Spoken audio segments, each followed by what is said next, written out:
Hello and welcome to the suburbs and to the kinds of cars most often seen on these streets, an SUV. In this case specifically, the Holden Equinox that I've been living with for the past 6 months.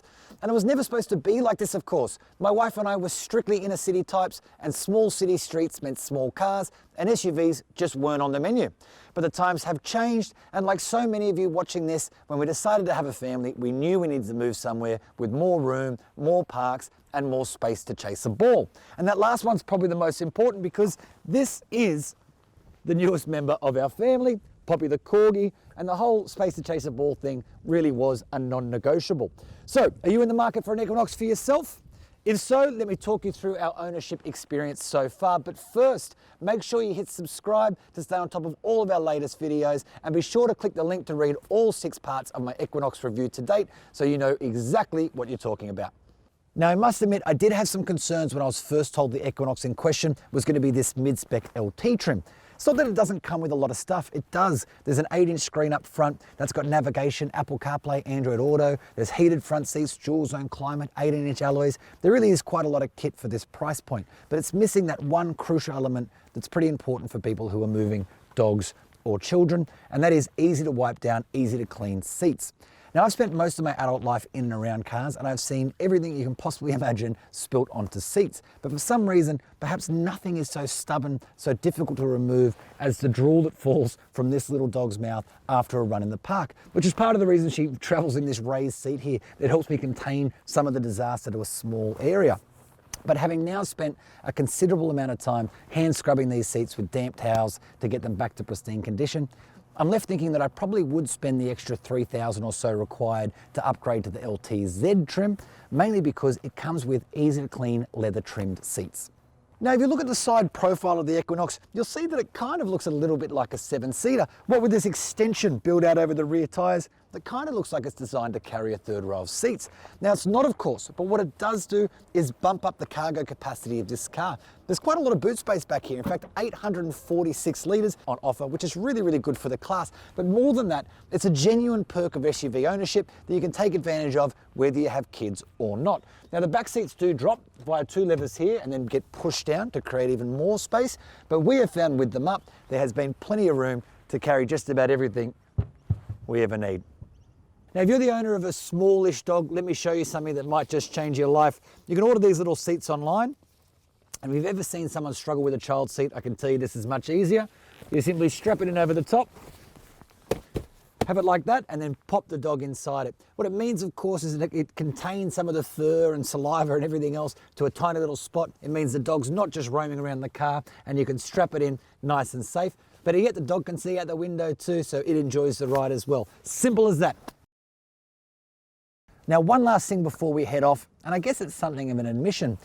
I've never really seen the point of these front-wheel drive 5-seat SUVs, and to be perfectly honest with you, when the Equinox first arrived, I wasn't much expecting that opinion to change. But then something strange happened. Despite this LT being exclusively front-wheel drive, and thus no more off-road capable than something like a Ford Focus Active, for example, it somehow stirred this long dormant adventurous spirit in our genes.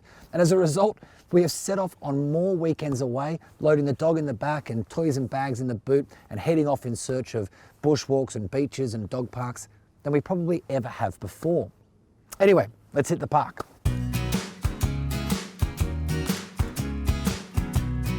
So driving the Equinox, let's talk about the good points first. So under that bonnet is a 2-litre turbocharged engine, and I know that doesn't sound like a whole lot of engine for a car of this size, but actually it is surprisingly potent. It's 188 kilowatts of power on board, and so the Equinox does legitimately pounce forward when you plant your right foot, although it does it in quite a noisy, quite a raucous fashion.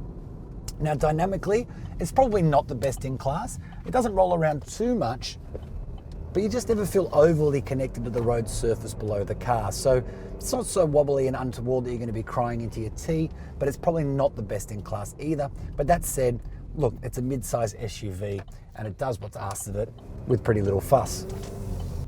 Now, there are a couple of small quirks I've picked up with this car over the past 6 months, and one of them is the gearbox. Now, don't get me wrong, 99% of the time it goes about its business relatively seamlessly. In fact, you largely don't notice it doing its thing, which is exactly what you want from a gearbox. But there is one area in which it does let the team down, and that is changing from drive to reverse and back again, which does seem to take an absolute lifetime. So you know when you're doing one of those cheeky 3-point turns, the ones that leave you in a bit of hurry, the ones that maybe aren't entirely legal and you just want to get out of the way as quickly as you can, it does feel like it takes an awfully long time to pick up drive again once you've been in reverse, and can leave you feeling a little bit nervous if traffic's coming at you, for example. The other thing is the engine, which is, as I mentioned before, commendably powerful, but it can have the front wheels chirping if you plant your foot away from a light or even on a suburban street climbing up a hill. So for example, we'll do a right turn here and plant our right foot.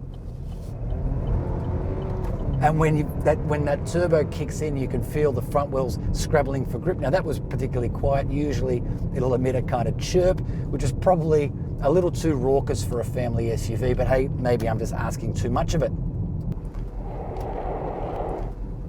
Now the other thing is the user interface on this multimedia system. Now look, it's not great. It does feel a little bit clunky, slow to move. The navigation system's not perfect, but crucially, it does come with Apple CarPlay and Android Auto, which means anybody with a smartphone, which means just about everyone everywhere, can be whisked away to a world of Apple CarPlay or Android Auto simply by plugging in.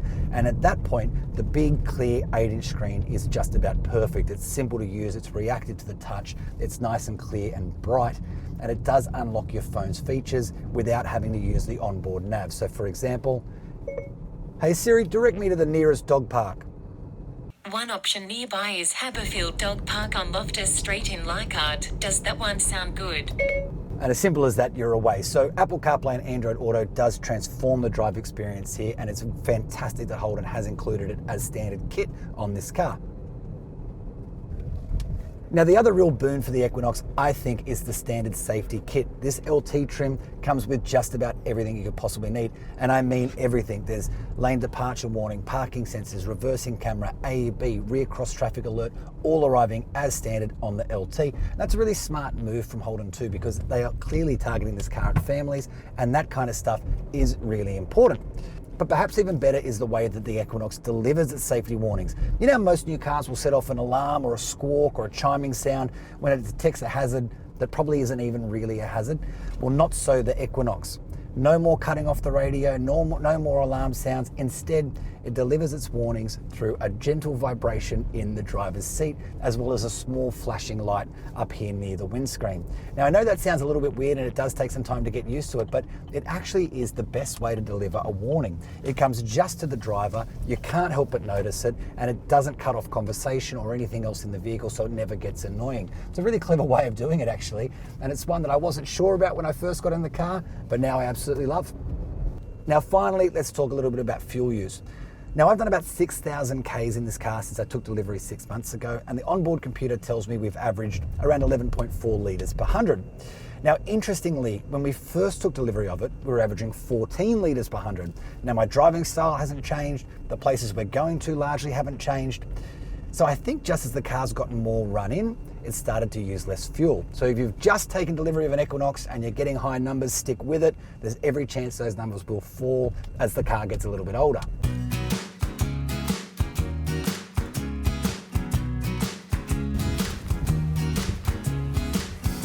Yes, families come in all shapes and sizes, and yes, we're spoilt for choice when it comes to transport. But if your family involves a four-legged friend or two, then I'm sure you'll find plenty to like about the Holden Equinox. Just maybe spring for those easy, clean seats.